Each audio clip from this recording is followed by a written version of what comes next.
Hey everybody, Mr. Garcia back here with a couple directions for the first 2 days of this week. So this week is 3-7 and 3-8. These directions are mainly for. Today on 3-7, the plan is for you guys to work on these carbon cycle posters, which I'll explain in just a second. And then you'll finish them up on Tuesday, and then the plan is on Tuesday the last 20 minutes or so to do the 8.2 and 8.3 assessment.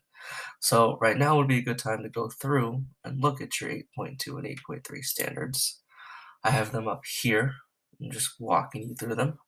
8.2 is to differentiate between how energy and matter move within the Earth systems.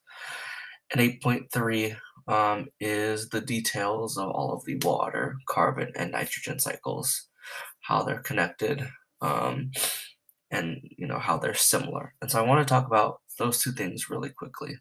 Um, so, um, One of the key points that I want to make sure you've gotten, because I haven't been here to go over it, is how really energy and matter are different from each other and how they work throughout the Earth systems.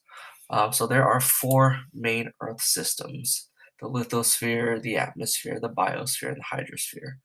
Lithosphere is all of the solid earth and rock and crust. The atmosphere, all of the gases that surround Earth. The biosphere, all of the living things. And the hydrosphere includes all of the water. So Earth is divided into these four interconnected systems. Um, and you can look at how energy and matter flow through these different systems. For energy, we looked really at the biosphere, how energy passes from living organism to living organism to living organism, and it has to constantly be created. Um, Really, when we're talking about energy, it only flows throughout the biosphere, um, and energy has to be constantly created. Producers are constantly photosynthesizing or chemosynthesizing to make more energy because energy is lost at every step on the trophic pyramid. That is different than the nutrient cycles that you learned about last week: the water cycle, the carbon cycle, the nitrogen cycle, and the phosphorus cycle. Those four things are called nutrients. And nutrients don't have to be constantly created.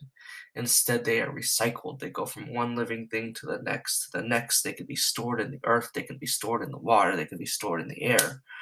But that's the key difference between energy and nutrients.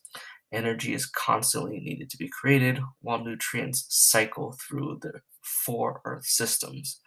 And so those are some of the key points for 8.2 when we look at differentiating between energy and matter.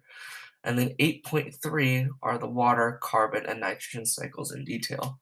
You'll notice that that is a standard that is non-reassessable.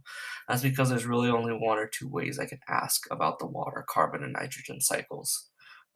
So make sure you spend the time looking over the Pogo, looking back over the videos for those things.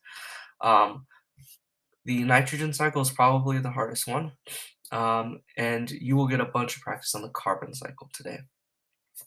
So when you're doing the carbon cycle posters, Mr. French will explain that. But just remember the four different spheres of Earth. And your goal is to figure out how carbon moves between those different spheres in the carbon cycle. Good luck, everybody, and please email me if you have any questions.